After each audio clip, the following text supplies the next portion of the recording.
आज की इस विस्तृत और गहन चर्चा में आप सभी का स्वागत है। आज हमारे पास विश्लेषण के लिए जो सामग्री है वो सच में बहुत खास है। जी बिल्कुल। और आज का विषय जितना ऐतिहासिक है उतना ही दिलचस्प भी है। हाँ, तो हमारे पास एक पूरी प्रेजेंटेशन है, कुछ नोट्स हैं जिनका मुख्य विषय है अपभ्रंश साहित्य, हिंदी साहित्य की पूर्व पीठिका। अगर आसान शब्दों में कहूं तो आज का हमारा जो मिशन है वो इन सोर्सेस को, इन स्लाइड्स को एक एक करके डिकोड करना है। एक स्लाइड दर स्लाइड एनालिसिस कह सकते हैं। एकदम सही। हम ये समझने की कोशिश करेंगे कि कैसे हमारे यहाँ भाषा का स्वरूप संस्कृत से शुरू हुआ, फिर वो प्राकृत में बदला, फिर अपभ्रंश और अंततः आज की हिंदी तक पहुंचा। देखिए, इस चर्चा का सबसे दिलचस्प पहलू ये है कि ये सिर्फ इतिहास के कुछ पन्नों को पलटने जैसा नहीं है। मतलब अगर हम इसे एक बड़े सांस्कृतिक नजरिए से देखें तो ये वास्तव में ये समझने की यात्रा है कि कैसे एक देसी भाषा ने, जो आम जनमानस की भाषा थी, उसने उस समय के एलीट साहित्य की नींव रखी। बिल्कुल, ये महलों से निकलकर सड़कों और चौपालों पर बोली जाने वाली आम इंसान की आवाज को सुनने जैसा है। तो चलिए बिना देरी किए पहली और दूसरी स्लाइड पर आते हैं। जी, शुरू करते हैं। तो यहाँ जो ऐतिहासिक पृष्ठभूमि दी गई है उसके हिसाब से अपभ्रंश शब्द का सबसे पहला प्रामाणिक और लिखित उल्लेख वल्लभी के राजा धारसेन द्वितीय के शिलालेख में मिलता है। मतलब ये कोई हवाई बात नहीं है, पत्थरों पर उकेरा गया इतिहास है। बिल्कुल। और इसी दूसरी स्लाइड में भाषा के बदलने को लेकर एक बहुत ही गहरा पॉइंट है। अक्सर अपभ्रंश का अर्थ गिरा हुआ या भ्रष्ट बताया जाता है, लेकिन भाषा विज्ञान के हिसाब से भ्रष्ट कहना एक तरह का एलीट पूर्वाग्रह है। एलीट पूर्वाग्रह मतलब उस समय के व्याकरण के पंडितों का नजरिया। हाँ, बिल्कुल वही। कल्पना कीजिए कि संस्कृत उस समय की एक बेहद नियमबद्ध भाषा थी, लेकिन आम लोग जो खेतों में हैं, बाजारों में हैं, वे इतने जटिल शब्दों का उच्चारण नहीं करना चाहते, वो शॉर्टकट ढूंढते हैं। जैसे कर्म शब्द प्राकृत में आकर कम्मा हो गया। सही कहा।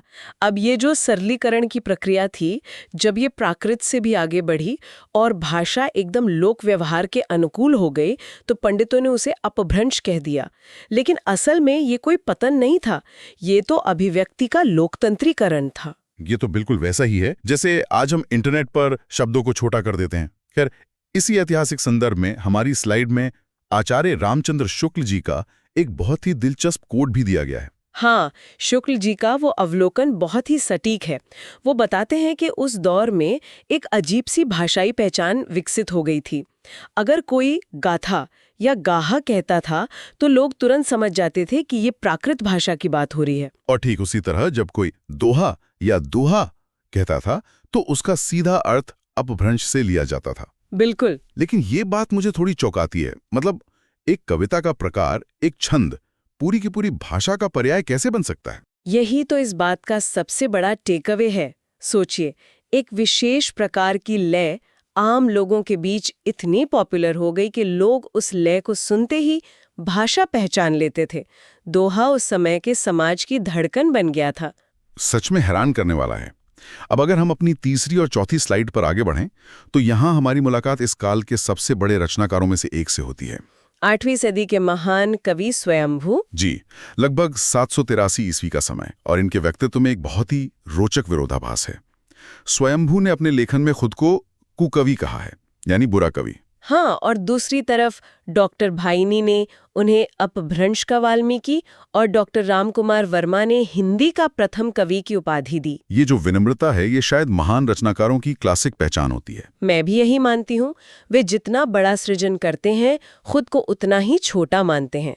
स्वयंभू की महानता को समझने के लिए हमें उनकी सबसे बड़ी रचना पौम चिरयू को देखना होगा, जिसे अपभ्रंश की रामायण कहा जाता है। स्लाइड में इसका जो आकार बताया गया है वो विशाल है। 12,000 श्लोक, 5 कांड और 90 संधियां।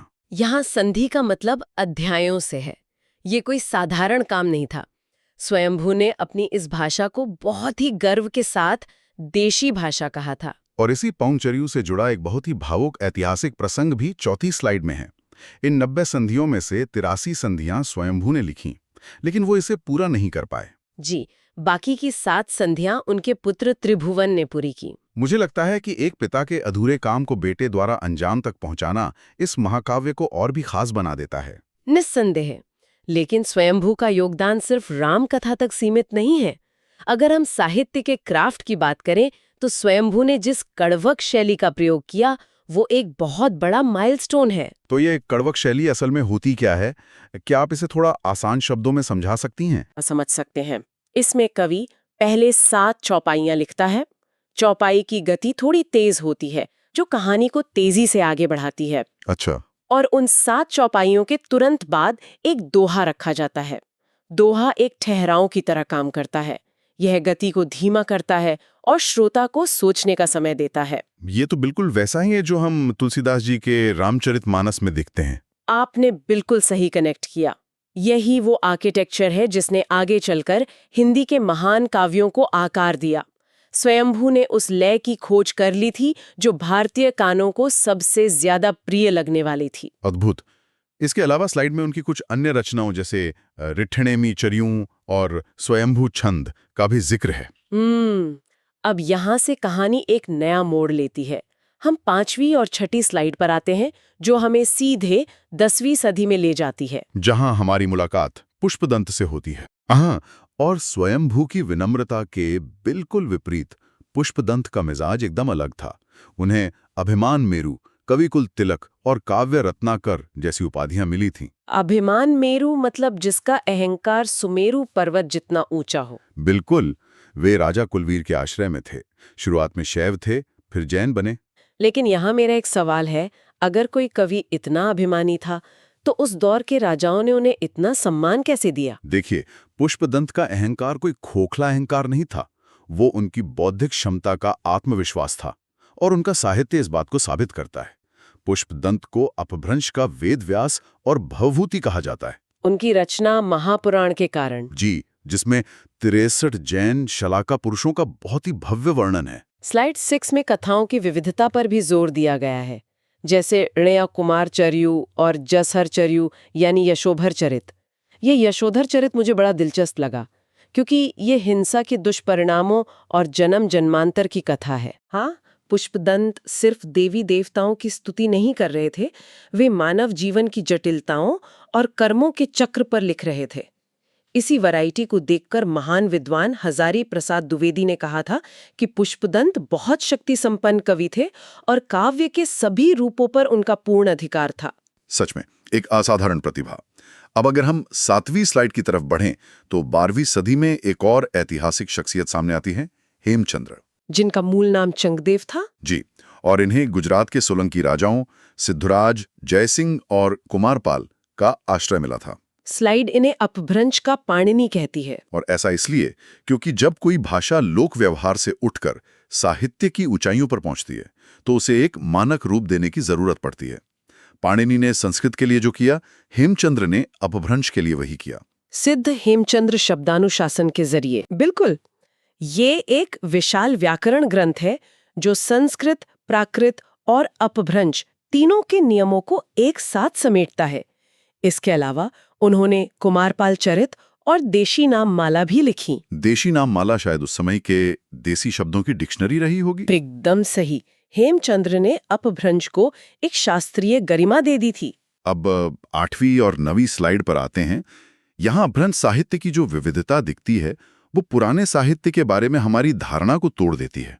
मतलब सिर्फ राजाओं या धर्म की बात नहीं हो रही है। हाँ, आम समाज की बात हो रही है। जैसे 10वीं सदी के धनपाल की रचना भविष्यत कहा। ये एक व्यापारी के बेटे की कहानी है जो बहुविवाह के दुष्परिणामों पर बात करती है। डॉक्टर विंटरनिट्स ने तो इसे एक रोमांटिक महाकाव्य कहा है। ये अपभ्रंश की बहुत बड़ी उपलब्धि है। साहित्य अब महलों से निकलकर आम परिवारों की समस्याओं तक पहुंच चुका था। सौतेले भाई का धोखा, संपत्ति का विवाद, ये सब उस दौर का यथार्थवाद है। और स्लाइड 9 में एक अलग ही रंग दिखता है, रहस्यवाद और नीति का।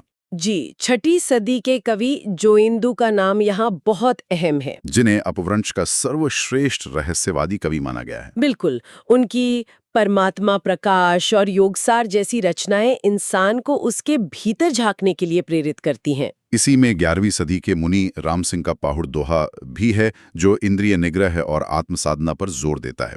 और एक ऐतिहासिक रचना का भी जिक्र है, मेरुतुंका प्रबंध चिंतामणि। जो मूल रूप से संस्कृत में है, लेकिन उसमें राजा मुंज और राजा भोज के प्रसंगों वाले अपभ्रंश के दोहे शामिल हैं। तो अपभ्रंश में समाज था, रहस्यवाद था, इतिहास था और सबसे बड़ी बात इसमें रोमांस भी था, जो हमें सीधे स्लाइड 10 पर ले जाता है। अब्दुल रहमान का संदेश रासक। हाँ, इसे अपभ्रंश का पहला धर्मेत्तर यानी सेक्युलर प्रेम काव्य बताया गया है, एक बहुत बड़ा माइलस्टोन। ये कालिदास के मेघदूत की परंपरा का काव्य है।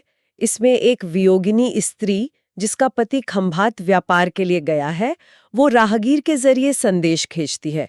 बदलती ऋतुओं का जो मार्मिक वर्णन है, उसका किसी धर्म या संप्रदाय से कोई लेना देना नहीं है। ये विशुद्ध मानवीय संवेदना है। बहुत ही खूबसूरत बात कही आपने।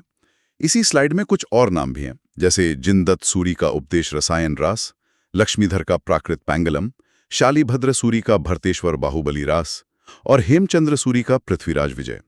चूंकि इतने सारे नाम हैं, तो 11वीं स्लाइड के आधार पर मैं इसे थोड़ा समेट देती हूँ, ताकि हमारे सुनने वालों के दिमाग में एक स्पष्ट खाका बन जाए। जी बिल्कुल। अगर हम इसे कनेक्ट करें, 8वीं सदी में स्वयंभू आते हैं, जो रामकथा या पौमचर्यु से नींव रखते हैं। 10वीं सदी में पुष्पदंत महापुराण के साथ भव्यता देते हैं। उसी दौरान धनपाल भविष्यत कहा से सामाजिक यथार्थ लाते हैं।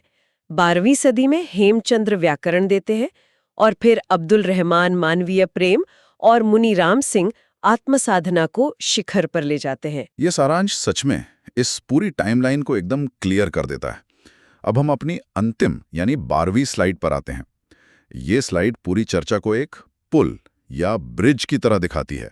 एक ऐसा पुल जो प्राकृत से शुरू होकर अपभ्रंश होते हुए हिंदी तक जाता है। तो इस पूरी यात्रा से हम क्या मुख्य निष्कर्ष निकाल सकते हैं? हम 3 मुख्य बातें कह सकते हैं। पहला, अपभ्रंश केवल एक बीती हुई भाषा नहीं थी, ये लोक जीवन और मानवीय संवेदनाओं का एक जीवंत दस्तावेज है। दूसरा, हिंदी की जो सबसे पॉपुलर दोहा और चौपाई शैली है, वो सीधे तौर पर अपभ्रंश की ही देन है, कड़वक शैली के रूप में। बिल्कुल।